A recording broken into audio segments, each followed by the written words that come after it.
Thanks for coming by for another Monster Monday, the best way to start your week. This time around, we're doing something a little different, by doing something that I've actually already done. By which I mean, I'm continuing my exploration of Monster Hunter Wilds with a return of the sinister shadow spider, the Nerscylla.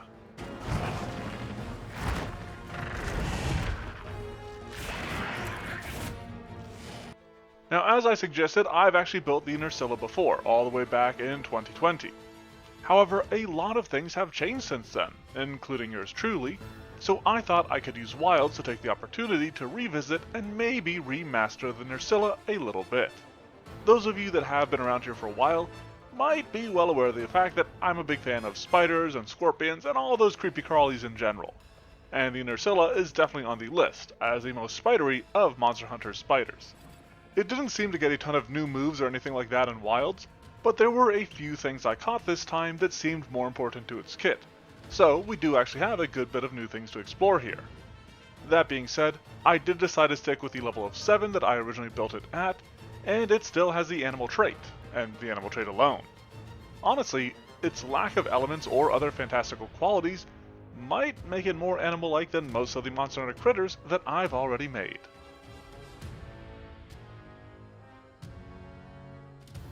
To kick off this absolute arachnid, we'll start with a high dexterity, building a creature that is a bit more nimble and agile, but still packs a punch with a moderate strength. It definitely feels more dexterous and strong to me, so it will be using the former for most of its strikes. Long before we get to those though, it has a low constitution and wisdom, which are not nearly as important to its kit, but are a bit more involved than the likes of its animalistic intelligence or charisma. For example, that wisdom does come in for its moderate perception score. It has dark vision and an imprecise tremor sense to help it sense creatures trespassing on its webs, but it's less of an active hunter and more willing to wait for wastrels to wander into its webs. With that in mind, it uses a high stealth skill, waiting in the shadows for prey to become tangled in its threads before it descends upon them. I also went for a moderate acrobatics and survival, with the former being based on its dexterity, and the latter inspired by its grisly habit of skinning prey to make coats for itself. A bit of a buggy Buffalo Bill. It rubs the lotion on its skin or else it gets the hose again. It also has a low athletics, just to make use of it if it needs it, but it isn't actually something that's part of its overall design. Now what is part of its design is a high dexterity and a carapace, which come into play when we take a look at its high armor class. It isn't uncommon for me to use such a value, but I do feel like I've been using more moderate values lately, and so this is a bit of a return to form. To go along with that, it actually only has low hit points, despite it having a weakness to both electricity and fire damage. There is a specific reason behind this, but we have to get to its abilities to really get into discussing that.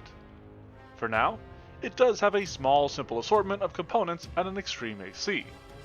While hard to hit, their health values are a bit lower, so the player shouldn't have to land as many blows to break them. Along with that, we have a high reflex saving throw, letting the spider slip and slide between strikes, but despite its constitution and wisdom being the same value, its fortitude and will saves are different values. For its fort save, I settled on a moderate bonus, whereas its will save is low. I favored its fortitude because the Nerscylla commonly make use of toxins, and I feel like doing so should provide it with some innate resistance against such substances, even if that's not quite the way it works.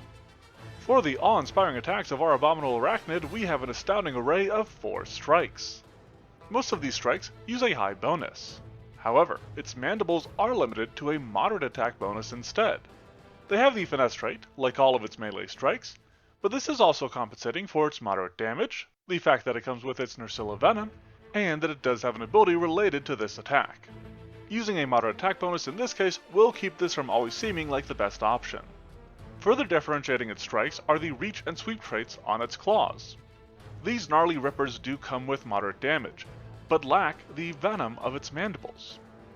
Now, its stinger does have another toxin associated with it, as well as the agile trait, but it only deals low damage to compensate for these benefits. This is admittedly though more damage than its lone ranged option, its web, which doesn't damage targets at all, but instead immobilizes them with its web trap ability, keeping them in place until they escape against a moderate DC. Now, before we move on, Most of the Nerscylla's components affect its strikes in some way or another, such as disabling the Claw's sweep trait or the Stinger's sleep venom.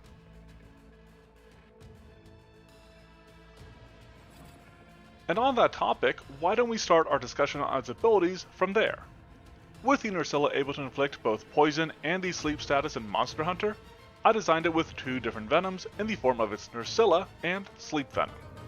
Both of these have only a moderate DC to resist them, based off of my own experiences with poisons in game, and have a max duration of 6 rounds. They do have a pretty similar design, but the Nerscylla venom is pure damage, whereas the Sleep Venom slowly lulls victims into unconsciousness, making them easy prey for our Slayer Spider. This Sleep Venom also sets the Nerscylla up to make use of its brand new Sneak Attack class feature, providing it with a tiny boost of damage against off-guard targets. This 1d6 Sneak Attack gives it an average bonus that will increase each degree of damage by about 1 step, which does help compensate for the lower damage that we ended up using in its strikes. In addition to its venom, the Nerscylla has some other spidery features. Aside from the web trap that we already talked about, there is also its descent on a web. This comes from some of the other spiders already found in Pathfinder, such as the hunting spider, and is just a fun little ability to let it drop in on those that wander into its parlor. Along those same lines, I noticed the Nerscylla in Wilds had an ability to shoot out an anchoring line of web and then drag itself forward. I sought to represent this attack through the web line ability, which allows the Nerscylla to pull itself up to 45 feet as 2 actions, so a tiny bit shorter than 2 strides would give it, but it has the added benefit of forcing a high DC reflex save for creatures that it passes through. A success leaves a creature only off guard, still setting up the Nerscylla for a sneak attack, and a failure puts a creature prone, which has the same benefit and also becomes a bit of an action tax on the player to fix. For another 2-action ability, and something that is quintessential to the Nerscylla, is its Extend Mandibles. I actually referenced the extending rune for this as the Nerscylla extended its mandibles to a crazy length before snapping them together, which I demonstrated with an extra die of damage. Now, there was a suggestion on the Discord that this should hit in a cone as an AoE, or just be an attack that hits multiple creatures at once, but I decided to take a stand, and finally design a monster that doesn't have a damaging area ability. Rounding out our so-called arsenal is something that the nefarious Nerscylla can't actually use in combat, but one that the heroes will likely still feel the effects of. Harvest Hide is how we represent the coat that the Nerscylla carves from its prey. I felt like this had to be an exploration ability, because it taking only a few actions, a few seconds to do this, just doesn't feel quite right. If a Nerscylla has a skin, a hide, a carapace harvested, it gains temporary hit points that put it at about moderate HP. But these also come with some resistances, based off of those of the creatures stole it from. This gives it a way to possibly help counter the weaknesses that it inherently possesses, and that is actually exactly what happens when it steals the skin of the Chipsteroses that it favors hunting, which I would design to have immunity to electricity.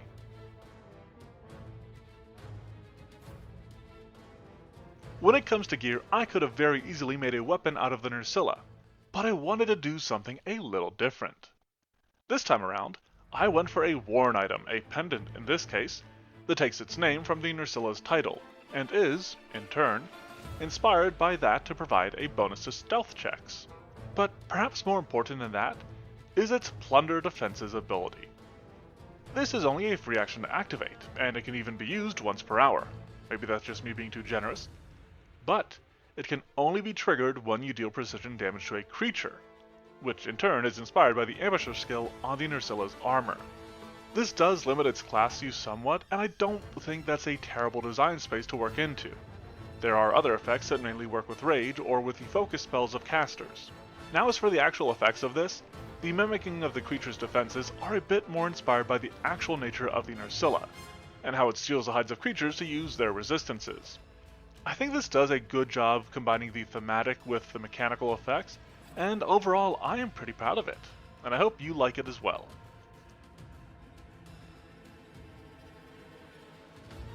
That, though, is a wrap on our Nerscylla. A purveyor of potent poisons, perfidious and ponderous, this preposterous pest pleads for punks to pass into his parlor before putting a permanent pause to their pantomimes, and then peeling their pelts. I hadn't really considered revisiting monsters, but I do think it was a fun walk down the memory lane for the Nerscylla. Let me know if there's any other monsters I should revisit like this, and I'll see if there's any that stand out to me as well. The Nerscylla itself is a creature that can make a fantastic use of its environs between its climb, burrow, and sneak attack capabilities, so keep an eye out for opportunities to employ those, or be sure to use it in environments that better facilitate it. Other than that, let me know what you think of this creature and what other sorts of monsters you'd like to see in a comment. If you like what you see here and want more, consider checking out the Patreon that I started up, and then be sure to leave a like and subscribe to the channel. You can also check out the blog, which is linked below along with the Twitter and Discord. Thanks for watching, and have a monstrous Monday. I squirm, I struggle, ergo I am. Faced with death, I am finally, truly alive.